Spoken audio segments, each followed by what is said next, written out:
Golden Spiral Media is a proud affiliate of Amazon. If you enjoy instant streaming of movies and TV shows, instant access to Kindle books, and free 2-day shipping, you'll love Amazon Prime. Visit goldenspiralmedia.com/prime and start your 30-day free trial today.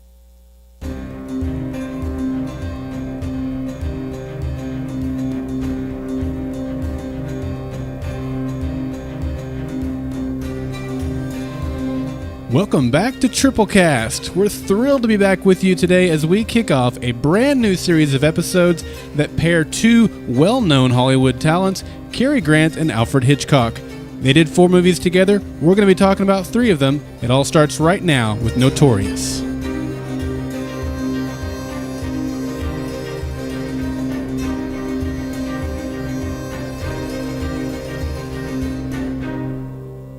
Alrighty, welcome everybody to Triplecast. It has been a long time since we were with you, bringing you a brand new episode of Triplecast. Sincerely apologize for that. Had no idea it was going to be this long between episodes, but the good news is we're back, and we hope that you're as excited as we are to be bringing you brand new content with Triplecast. You'll notice probably first off that I'm flying solo in studio. That's one of the things with Triplecast. I hope to have Clint from time to time. He's still hopefully going to be able to do that. But so that we can continue to bring you fresh, regular content for Triplecast, we're going to be bringing in various guest hosts as a part of the new setup. And tonight, I am pleased and honored to be joined by Travis Morehouse. You might know him as Darth TM on Twitter. How you doing, Travis? Good. How's everybody out there? You know, I got to give it up to you. It wasn't too long after we stopped doing Triplecast. I think we had said out there somewhere or another that we weren't sure when we were going to be able to do another Triplecast. The deal was that Clint's schedule changed like crazy, and that's why we've had so much trouble doing several of our shows. And you sent an email in and said, hey, you know what? I don't know what your future plans are for the show, but if there's ever an opportunity to fill in that chair, I would love to be a part of it. And so I'm grateful that you did that. It kind of got me thinking in those terms. It took me a while to actually put it all together because my schedule's been quite full as well. But kudos to you for being the first to throw your hat in the ring, and here you are. Well, thank you very much. I'm very, very, very happy to be part of this and have a small part in keeping it going. Well, I'm happy to have you. So the last time that Clint and I did a Triplecast, adjust my microphone here. Well, let's go with that. The last time Clint and I did a Triplecast, I don't know how long ago it was. It was 10 or 11 months ago, I think. And we announced at that time that our next set of Triplecasts was going to be Alfred Hitchcock and Cary Grant. Clint really wanted to be a part of this, and it just didn't work out. But this is going to be a great, fun series to do. As I mentioned in the intro, we're going to be talking about Notorious tonight. Let me go ahead and tell you the 3 movies that are part of this series. We're kicking it off tonight with Notorious, and then our next episode is going to be To Catch a Thief, and then we're going to round it out with North by Northwest.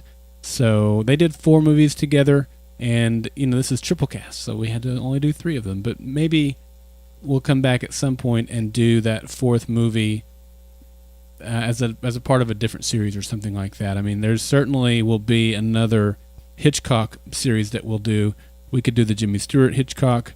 We could do the regular Hitchcock. He has so many movies out there. So don't fret that we're only doing 3 of the 4, because there's certainly a lot of opportunity for us to do that other remaining movie out there. But tonight we're talking about Notorious, which was made in 1946. A very interesting and pivotal time in world history that certainly came into play with this movie. Wouldn't you say? Yes. So yeah, go ahead. No, go ahead. Yeah, it was. I don't know if this was filmed before or after we dropped the bomb on Hiroshima, but the nuclear age was just starting. That's right. So to have something like this, you could almost call it slightly science fiction at the time. Yeah. We'll talk about that as we get into the movie, and that is definitely the point that I was alluding to as well, because the timing on it is really quite interesting. This movie was written by Ben, and I don't know how to say the last name 100% sure on that. Travis, do you know? I would guess Hecht. That's how I would pronounce it too. Ben Hecht. Okay, we'll go with that. Of course, directed by Alfred Hitchcock, and of course, starring Cary Grant. He played T.R. Devlin. Ingrid Bergman, one of my favorite actresses of all time, played Alicia Huberman. And Claude Rains, again, another one of my classic favorites, played Alex Sebastian. Those were the main actors and actress in this movie. There was some supporting cast as well. But like I said, Ingrid and Claude, I mean, I'm a huge Humphrey Bogart fan. I'm a huge Casablanca fan. So those two right there were Casablanca. So they'll always be the top of my list when I'm thinking about classic. You know, I was going to say American actors, but neither one of them are American really. So, but just classic actors. Yeah. I've unfortunately I've only, this is the second movie I've seen Ingrid Bergman in, and third one for Claude Rains. And honestly, this is if it wasn't for you guys, I don't know when I would have gotten around to my first Hitchcock movie. These are the first Hitchcock movies I've seen. Is that right? You know, I've seen a few Hitchcocks over the years, here and there. If you know anything about me, if you've listened to any of the Golden Spiral Media stuff, you know my line that I throw out there anytime someone is shocked that I haven't seen a movie. You know, I say, I don't know if you know this about me, but I haven't seen a whole lot of movies. And there are more Hitchcock movies that I have not seen than I have seen, and that includes after having watched these three. He's got a lot of great stuff that hopefully I'll get around to watching one of these days. So this is a great movie, though. Looking forward to talking about it. A few more things about the movie here. The music was written by Roy Webb. The budget, $2 million, and the worldwide box office was $8 million. Travis, you want to tell us about the awards and accolades this movie got? Sure. It was the official selection of the 1946 Cannes Film Festival. Claude Rains was nominated for the BSA Academy Award. Ben Hecht nominated for the Best Screenplay Academy Award. In 2006, it was introduced into the National Film Registry and currently ranks number 65 on filmsite.org's Critic Picks Best Movie of All Time. Yeah, 65. Obviously, I would be overstating, my knowledge if I acted like I knew where it belonged on any type of formal list. But it seems about right. I mean, it was a great movie. It certainly is iconic and classic, and certainly has like I said, an all-star cast. I'll tell you this about this particular movie. The first time I watched it, I enjoyed it. The second time I watched it, I loved it. And I think that's a good sign of a sign of a good movie or a great movie is if it gets even better the second time you watch it, even though you know what's coming, even though you know the lines that are going to be said, you know the reveals and all that stuff. If it still is better on the second watch, then it's a sign of a great movie. Absolutely. So we'll get right into the movie here. I want to point out that this particular movie is available on Netflix DVD, Blockbuster DVD. It's not available for streaming. However, I did find it on YouTube, and that's how I actually watched the movie, was on YouTube. So, but I was kind of surprised and a little sad that it wasn't available for streaming anywhere that I could find outside of YouTube. Yeah, I'm actually surprised. For a while, there was one or two Hitchcock movies available on Netflix. I think I watched Vertigo there, but I don't think there's any Hitchcock movie available for streaming on Netflix. Yeah, I don't think so either. The other two that we're doing, I got those through Amazon streaming.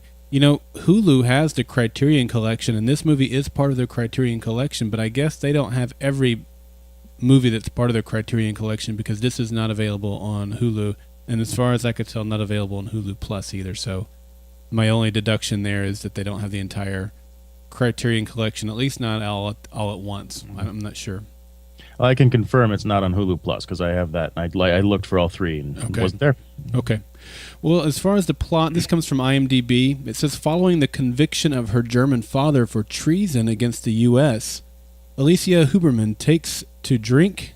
Let me see here. I may have this cut off. I got that right. Alicia Huberman takes to drink and men. She is approached by a government agent, T.R. Devlin, who asks her to spy on a group of her father's Nazi friends operating out of Rio de Janeiro. A romance develops between Alicia and Devlin, but she starts to get too involved in her work. So that comes, like I said, from IMDb. All right, man, let's get into the movie itself. What were your thoughts on the plot? I liked it. Like we said, it was very timely and yet still timeless. We obviously haven't left the nuclear age yet. Right. I did feel in a few places it was a bit drawn out, but the angst between the three leads was very, very intense, and I'd consider it almost more of a character piece than a plot piece. What do you mean by that? Well, I took a writing course a few years back, and there's two ways to tell a story: either a plot-driven story or a character-driven story. Okay. And obviously, you can deduce from that plot's important in a plot-driven story, and characters are more important than the plot, vice versa. And this one just seemed to focus more on the characters than the actual plot. Yep. Yeah, I completely agree with that, and I think thinking in context of the other movies that we're watching, particularly since I watched North by Northwest again today. I think that one's more of a plot driven, but this one definitely I would say is it's a good point. I like that. Thank you for educating me on that. I liked it a lot too. These two characters of Devlin and Alicia, really interesting on screen together. I thought Cary Grant and Ingrid Bergman matched up really well together. I liked them. For me, I'm always going to be biased with her being on screen with Bogart. There are a few movies that she and Bogart did together, and for me, I remember sitting down with my grandpa and watching classic movies together, and it was usually Bogart, and Casablanca was kind of our capstone that we both cherished so much, and that's why I cherish it so much. I don't have my grandpa anymore, but I still have Casablanca, and that brings back those memories of he and I sitting in his living room and watching that together. So when I see her on screen, I often go back to her and Bogart when they matched up so well together. But I got to say, I really enjoyed she and Cary Grant on screen together. But having said that, I felt like the part of the movie where they developed their romance, they fly down to Rio pretty early in the movie, and they have a little bit of downtime while they figure out how they're going to approach the situation with the group of Nazis. And during that time is when they fall in love, and it just seemed like it happened almost instantly. And yeah, there could have been some chemistry there. That's natural. Okay, I get that. But it just seemed like it went 1 to 100 in no time flat, and I didn't feel like they gave enough time to let that relationship really flourish in a way that I could really buy into. I don't know. How did you feel about that? Yeah, I felt pretty much the same way.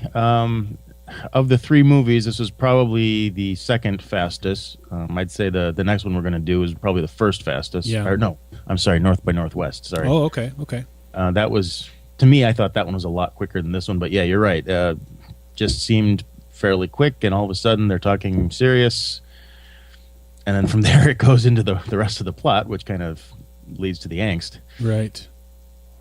Okay, so I guess we're kind of on the same page there. But, the other characters with I'm going to have to look these up, the character names that just escaped me. But we had the Claude Rains character, which was Alex Sebastian. And then his mother was such a great little...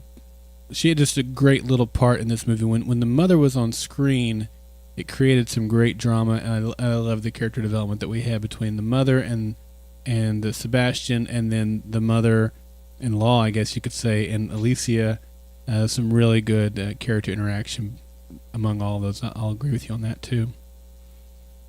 So the real big climax of the movie, or not the climax per se, but just the big emphasis of the movie is she's infiltrated into this group of Nazis, and she's supposed to get in good with Claude Rains' character Sebastian because they have a previous relationship, right? And it leads a little bit further than she intended, and they end up getting married.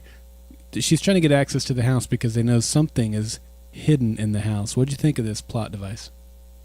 I liked it quite a bit. I don't know how often they'd used this before 1946. I mean, there's all kinds of plot devices people use for a lot of things, but to use the wine bottle and then to hide the uranium in it, I thought was great for the time. Yeah, I liked it too, and it just made for an exciting thing. I mean, as she's trying to get the key, there was tension there because he turns around on her right when she snags the key to the wine cellar, because she's tried every other room in the house except for the wine cellar, so it's got to be there. Turns out it was. You mentioned the wine bottle, of course. So there was a lot of really good drama and suspense and tension built around getting access to the wine cellar, figuring out what's in the wine cellar. Then they broke a bottle and trying to cover that up and get the key back on Sebastian's keyring before he finds out. It made for some really, really good drama and really good suspense. Absolutely. And I was like part of me screaming at the screen. It's like, be a little more careful with the key. It's just getting it and getting it back. It's like, these are semi-trained professionals. I try to notice the details, but her character being what she was, she probably wasn't thinking like that. Yeah. It was good when she stole the key and he came up to her and grabbed her hand, because at that point you didn't know which hand the key was in, and fortunately she had it in the other and she dropped it, and that was such a good scene, I think. Yeah. But I mentioned that she had to be put into this situation where she was supposed to get close to Sebastian and his buddies so that she could really figure out what was going on, because the government really didn't know exactly what they were doing, other than it was up to something no good. And she ended up really getting in way deeper than she ever expected. She never thought she'd have to marry the guy and live with the guy and sleep with the guy. I mean, all those things. If you're married to the guy, you're going to have to go all the way and really play the part. And it was right after she and Devlin had developed this really, what we were supposed to believe is genuine. I already talked about how I thought it happened a little too fast to be believable, but it was, and they seemed to have this relationship that was sincere. But then when she's put into this situation, Devlin just kind of pushes all that aside and refuses to let his feelings get in the way of his job.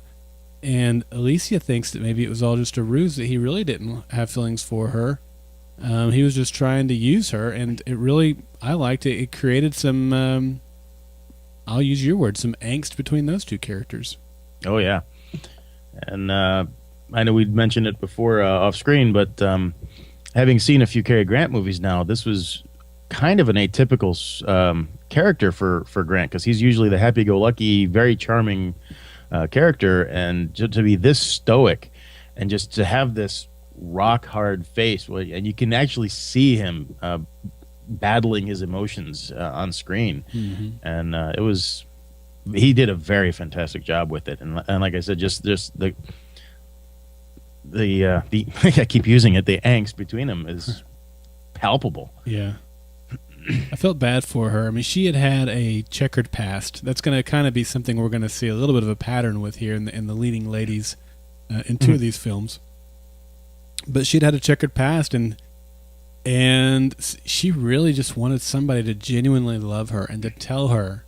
She wanted him to stand up at some point and tell the feds, hey, we can't ask her to do this because I love her, and this isn't right. And he just wouldn't do that. And, of course, at the end of the movie, he came in as her knight in shining armor and rescued her. But, a lot had to happen to get to that point. A lot of unfortunate things in terms of their relationship that had to happen. I mean, she was almost killed because of what she did. Yeah. And honestly, we don't know if she actually survived. I mean, more than likely she did. I'd have to agree, more than half that she probably survived, but you don't know for sure. That's right. I think the next couple of notes are yours. Oh, okay. The one thing I don't know, it just seems weird to see this, but history kind of shows it does happen. But with the way they kept killing off their own conspirators, it's just a rapidly shrinking conspiracy. Yeah. And granted, Claude Rains' mistake was pretty big, actually marrying an agent. Right. But at the same time, that was typical of the hardcore socialist communist parties of the time. I've got some photos of Stalin. He's got a picture early in his career with like 5 or 6 cabinet members, and as they fell out of favor with him, he'd have them killed off or disappeared, and the photograph was altered to remove those people. Wow. Eventually got down to like 1 or 2 people, and there was even an artist rendition of just Stalin in the picture. And I've also got some history books Russia had at the time, where they were ordered to take black markers and cross people out and ignore those people from history. So it happens, but how do you keep something like that going when you keep killing people? Well, yeah, I mean, they had a band of about, I don't know, 5 or so people, 6 guys at the beginning of the movie, and at the end they're down 2. They killed one just for, I mean, he freaked out about the wine bottle when he saw it out of the wine cellar, but it was, I don't know. I mean, to me, it didn't seem like it's so obvious that they should kill him for it, but they're so paranoid. Of course, that's what they're going to do. And yeah, you're right. And though. It did seem like they had somebody in mind that they wanted to replace that first person with too. So I mean, they had people they wanted to replace with, but when you know the track record, why would you go with them? Yeah, exactly right. And we talked at the top of the show about, would this plot device of the uranium being hidden in the wine bottles, would that have worked, or is this almost a work of science fiction? And it really, when it was written, I guess you could say that it was a work of science fiction, or at least in what might have been termed that or looked at that in the eyes of the general public. The general public didn't really understand what uranium was, and that it could be enriched and used to make nuclear weapons, and what kind of destructive powers that would have. That all changed on August 6th, 1945, as you well know.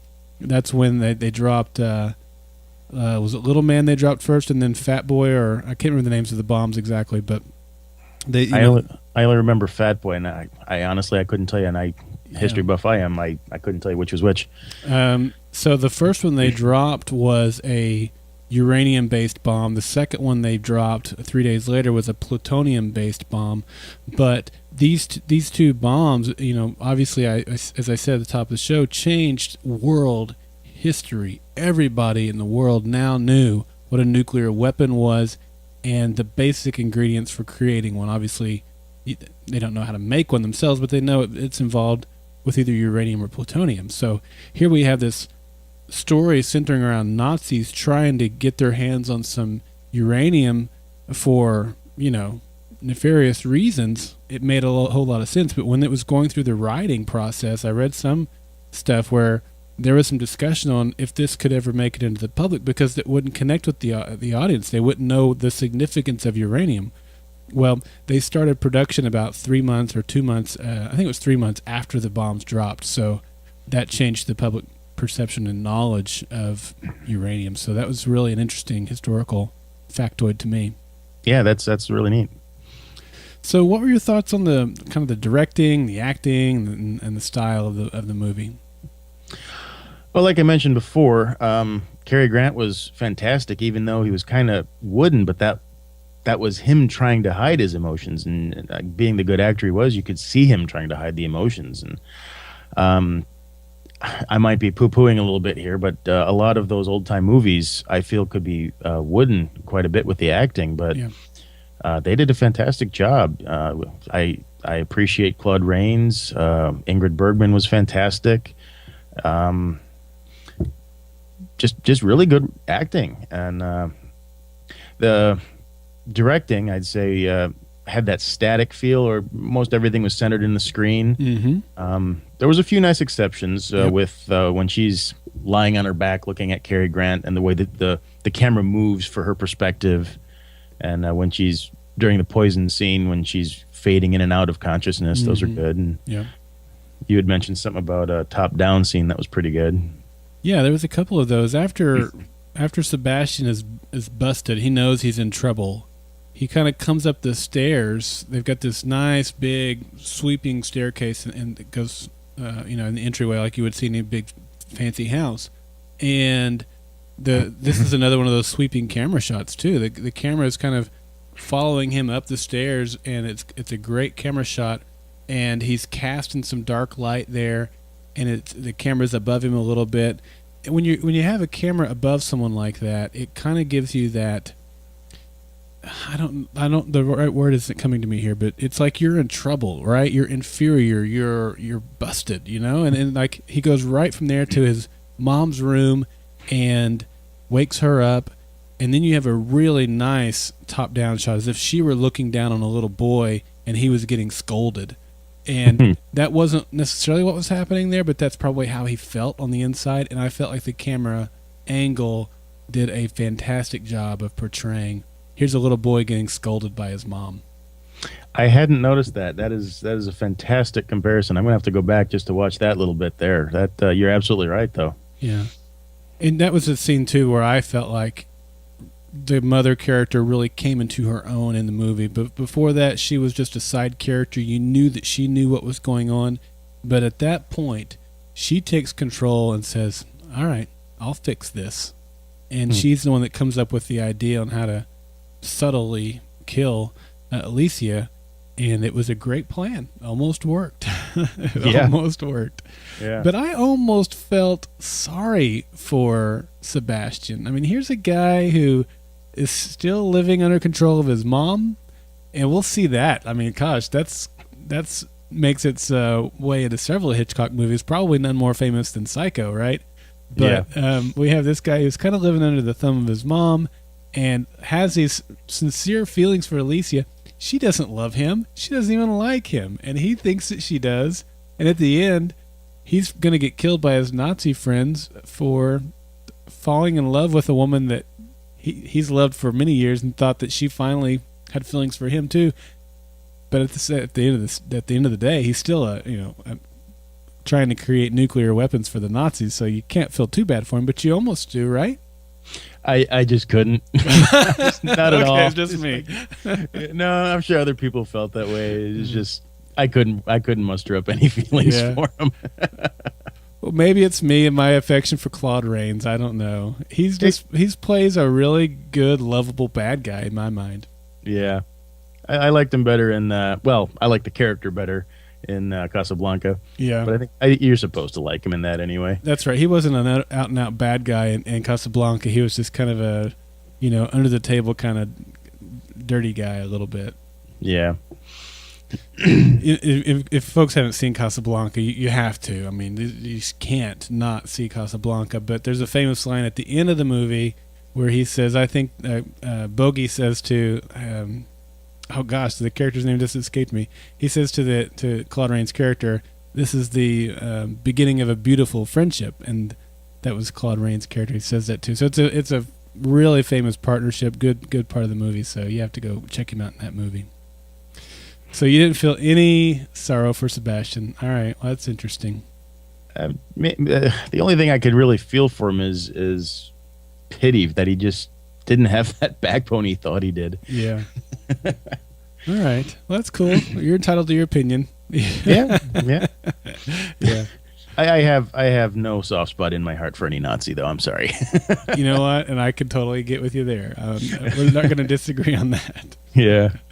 The other thing I'll say is that the music was really great in this movie. We talked about it at the top of the show that the music was written by Roy Webb, and it was great. It really helped build the suspense at times. It helped crescendo at the right moments. And, the first time I watched it, I didn't really pay too much attention to the music. But the second time, my second watch, I'm trying to pay more attention to the little things like that. And it was really apparent to me how good the soundtrack was, how good of a job he had done of really complementing the work that Hitchcock was trying to achieve through the director's lens. And unfortunately, I haven't gotten to see it twice myself. I'm definitely going to have to now. But the biggest compliment I know any composer can get is, I didn't notice the music during the filming. And I didn't notice the music, but you're absolutely right. The tension and the suspense was all there in all the right places. Mm-hmm. And just shooting off the hip, the music had to help with that. Yeah, it definitely did. So we've got any other thoughts there on the thoughts and style and acting and all that? Not a lot. Really, only like I said, only the second Ingrid Bergman film I've seen. It was weird for me to see her playing such a checkered. I hate to say floozy, but because to me, from that era especially, just I always think of those actors with such dignity, especially in the roles, and to see her play this, fantastic job, obviously, great actress, but just weird to me to see her play that. But like I said, it was very good to see that acting. Yeah, she was great. Well, one of the cool things that we added to this series of Triplecast, so you can't talk about a Hitchcock movie and not talk about Hitchcock's role in the movie. He's famous for having a cameo in each of his movies, and so we obviously needed to talk about that as well. I will say of the 3 movies that we're talking about in this series of Triplecasts, this is definitely by far, in my opinion, the hardest one to spot the Hitchcock cameo. Did you spot it? Only because I had gone through the trivia section in IMDb, so I knew to look for it. But you're right. Even knowing it was there, I didn't see his face, honestly. And his face is partially obscured by his hand. I didn't see it at all the first time. My second watch through, I knew exactly what to look for, and I saw it. But had I not known exactly what to look for, I probably still would have missed it, because when they get to there's a big part in the movie where they're going to have a big party at the house, and it's all just a cover so they can have an excuse to get Devlin into the house so that he and Alicia can figure out what's going on down in the wine cellar. And so there's a big party so that there's no reason for him not to be there. Everyone's invited, or all the the money folks are invited, and Devlin gets there. They greet each other. They're approaching kind of a table where there's some alcohol, and there's Hitchcock. He grabs a drink, and right as they're approaching, he walks away. And to me, it's really hard to spot. It's a perfect cameo. Yep. And that's one thing. I don't know if it's in every single movie the same way, but as far as I know, he never has a speaking role, and almost self-deprecating in at least the other 2 movies. It's very much so, yes. Yeah, and I kind of appreciate that more than, say, the M. Night Shyamalan movies, where he seems to be getting a bigger and bigger role in every one of his movies. I'll agree with that. He started out with small roles and has gotten bigger and bigger with his. I like the director cameos. I mean, I don't want everybody to do it because then it wouldn't be cool. But I like that Hitchcock did it. I do like that M. Night Shyamalan does it, and anything that's in there like that I think it's cool, as long as it's subtle. I mean, even with Signs, like M. Night Shyamalan in Signs, he had a pretty significant part. I mean, it wasn't a whole lot of screen time, but there was no subtlety about his part in that movie. But I still thought that was kind of cool, too. I don't know. Yeah, and I don't know if you saw Lady in the Water, but he was the plot of that movie. I have not seen Lady in the Water. I don't know if you know this about me, Travis. Yeah, well, yeah. But I don't want to give any spoilers away, but yeah, his character ends up being, kind of what the whole movie was about. And yeah, I don't like that. It was kind of I liked Lady in the Water. I mean, not the greatest movie ever, obviously, but yeah, I prefer the Alfred Hitchcock type cameos where they're quick, sometimes self-deprecating, and we'll get into it in To Catch a Thief, but that was my absolute favorite one there. I'll just go ahead and say right now that his cameo in the next 2 movies, I literally LOL'd at both of them. It's just awesome. Yeah. All right. Any other thoughts on the movie? Just a few. Like I said at the beginning, I thought it was a bit drawn out in places, and I find it funny that on Internet Movie Database in the trivia section, they did 2 radio dramatizations and cut it down to an hour and then 30 minutes. Wow. Thought that was kind of amusing. And we'll see this in the other 2 movies, and even some of the other ones that I've seen, how Hitchcock presents a callous government, willing to use its citizens in any capacity with little feeling. Mm-hmm. And I know... I think that's true for any generation. We could go off on a tangent now and talk about current political events, but I know we don't want to get too touchy with that. But I think any generation, they're going to have that feeling of their government no matter what. I think so too, particularly those generations who have been more active in war. And here we are, right in the middle of a war, when World War II, when this is going on, when this is being thought of. And then, of course, the war was over by the time this came to theaters. So definitely, I can see how people of this generation in particular would have that type of feeling. Yeah. And you mentioned it, too, before, the creepy mother relationship. This one, though, when Claude Rains gets the call that she's an agent, the mom is thinking, oh, she's just, some floozy. She's gone off the wagon or something. And then she's all happy. She's like, this is great. All right, she's bad. It's like, why is she so happy? That was a little creepy right there. And then the minute she finds out she's an agent, then it's like all serious and disturbing, but she was just giddy with delight that that there might be something wrong with her. I just get this jealous girlfriend feeling. Sorry. Yeah, no, I think you're right. I think the mom, man, like I said, I termed it that he was under her thumb. I mean, that's putting it politely. I mean, I felt bad. That's another reason why I felt bad for the guy, man. I wouldn't want to be in his situation with that motherly relationship that he had. Yeah. Yeah. All right, well, let's give it a rating. I gave it 8 bottles of wine. I also gave it 8 funny tasting cups of coffee. Nice. So it was a very tiny cup of coffee, wasn't it? Probably cappuccino. I think they usually serve the cappuccino in small ones. Yeah. There's an important scene there where she's drinking the coffee, and then the guy who's there visiting almost drinks her cup, and when the mom and Sebastian both like, no, don't drink that. That was the deal. Obviously, Alicia picked up on it right away and knew that she was being poisoned. Yet it's a no-no to freak out over a wine bottle. Exactly. That's right. Well, at this point in the show, we'd like to talk about what happened next. What did each of these characters do, and also the director, Cary Grant and Alfred Hitchcock. I mean, we're going to be talking about them over the next 3 episodes, and you know a lot of their work. Of course, Cary Grant went on to do a movie called The Bishop's Wife and An Affair to Remember. Since we're talking about him in 3 movies, we're going to kind of break it up. But those are kind of the couple of the next big projects that he did. What about Ingrid? She went on to do Joan of Arc and Anastasia, or Anastasia, however you want to pronounce that. That's right. Depends on what part of the world you're from, I suppose. Yeah. Claude Rains, I mentioned he already had done Casablanca, and so had she by this time. He went on to do Deception, and then a lot of Alfred Hitchcock Presents. That was a great TV show that Alfred did. And he had a really cool role as Herod in The Greatest Story Ever Told, which is one of the most iconic biblical movies that have ever been made. And like I said, he played a Herod in that movie. Yeah. As a Christian, I'm ashamed to say I haven't seen it, but I can see him playing Herod perfectly. Yeah. Can't you? Yep. Yeah.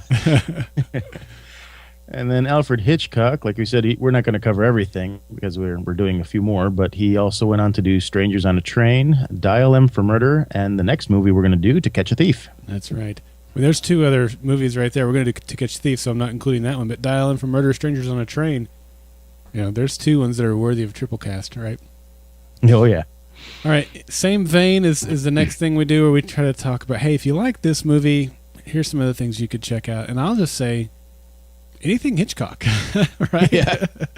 And I've mentioned it 1,000 times. I won't mention it as much in the next 2 episodes because they don't have Claude Rains and Ingrid Bergman. But if you haven't seen Casablanca, go watch Casablanca. It's got that. It also takes place during the war era. And so there's some political and war things that are controlling the government and controlling the people in that, and it's a love story. It's great. If you haven't seen it, it's one of the best movies of all time. Go see it. And it's got Peter Lorre. It's always fun to watch Peter Lorre. I love Peter Lorre. Oh, period. Tell me you've seen M. M? M. It's a German movie by Fritz Lang, if I remember right. I'm writing it down. I've not seen this. Fantastic movie. This is a little off topic. I don't know why I had to even bring him up, but it's about a pedophile who gets the underworld so upset that what the police are doing, they go and catch him and put him on trial. It's fantastic movie. I will check it out. I love him. And then the last movie I'll mention, just because I'll mention it for a few reasons. I mean, obviously it ties in. It's the same vein. But it's called Mata Hari. It's a 1931 movie with Greta Garbo. I mean, come on. That should be enough right there to make you want to go watch it. But at one point in the movie, I believe Alicia refers to herself as the Mata Hari. And it's another story. If you don't know the story of the Mata Hari, I mean, she was a spy, or being used as a spy for the gain of the government, and having to use her body a lot of times to gain information, to get inside so she could get the information. So definitely very similar to what Alicia was being asked to do in this movie. Yeah, and you'll hear that reference every so often in other movies. Definitely. All right. Well, Travis, I'm going to give our audience a little bit of a information here before we do the next segment. And the next segment is Name That Movie. This is a segment that Clint and I always played where over the course of the 3 episodes that are in the Triplecast, we start where we're at, and by the end of the 3rd episode, we are at the next series. Clint doesn't ever know what the next series is. And I gave you the option if you wanted to play the game or not. And you said, I loved that part of the show when you and Clint did that. I always played along. And so you said you wanted to play along. So are you ready? I did. I just hope I'm not blowing my horn too loud. Because, like I said, I find myself on Internet Movie Database quite a bit and chasing rabbits down all sorts of holes. I hope I'm up for it this time. I think you'll do well. I realized I have my notes off camera over here, so I'm going to grab. I put them in a big pile of all kinds of papers I have sitting in my studio here. So let me dig through those and find my notes. I didn't write them down anywhere. I normally create a separate document for them. I just didn't do that this time. I don't know why. I am a few states away. You didn't have to hide it that good. That's true. I thought you were going to drive over here at night. Here it is. And, hey, you never know. I'm crazy like that. All right. So, and also, if you remember from the old episodes of Triplecast, we had this really terrible, awkward music that we played. And I always said, I'm going to change that. I'm going to change that music. I'm going to change that music. I finally did. So here's the thing, folks. You're going to hear some new music for Name That Movie segment here. I'm not the world's greatest guitar player. In fact, I'm quite not good. I can strum the guitar, and that's about it. I'm certainly not the world's best singer, but and I'm a terrible jingle writer. So here's what I came up with. I would love your feedback on if you like this or if you prefer what we did before with the kind of awkward Name That Music echo type of thing. But here's the new music, at least for now. Now it's the time of the show where we like to stump the host. Oh yeah.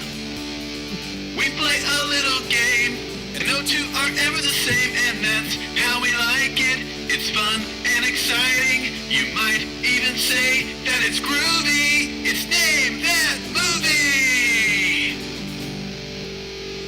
All right. I'll tell you right now, that's got my vote. I love it. Is that right?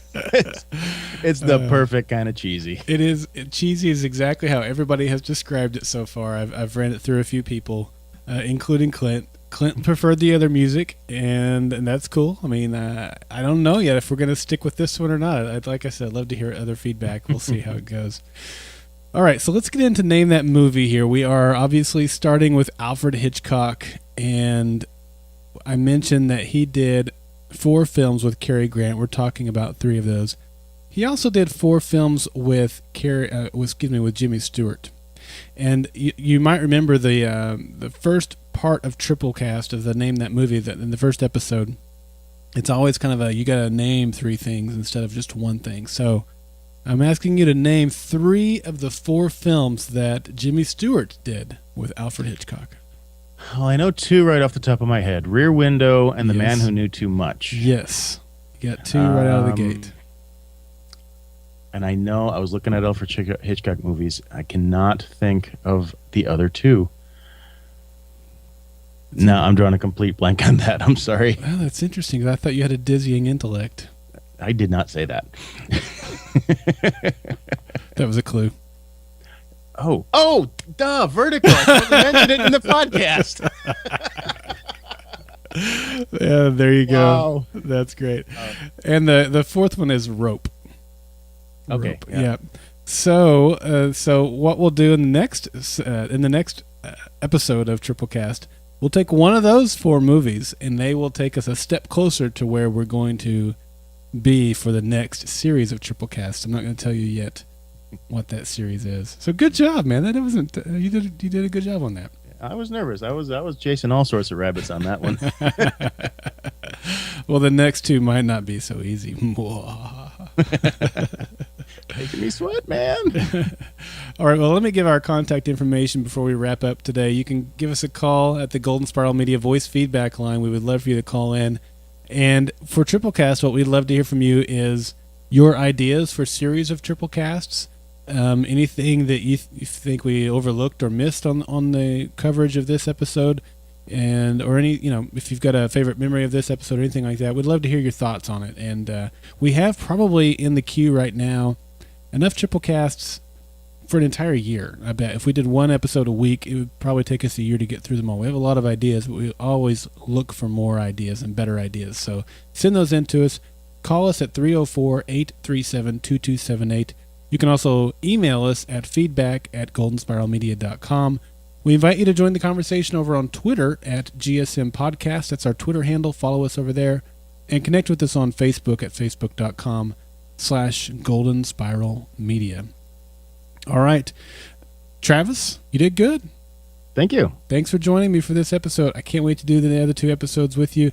Like I said, next episode is going to be To Catch a Thief, and then we'll wrap up the Cary Grant, Alfred Hitchcock series with North by Northwest.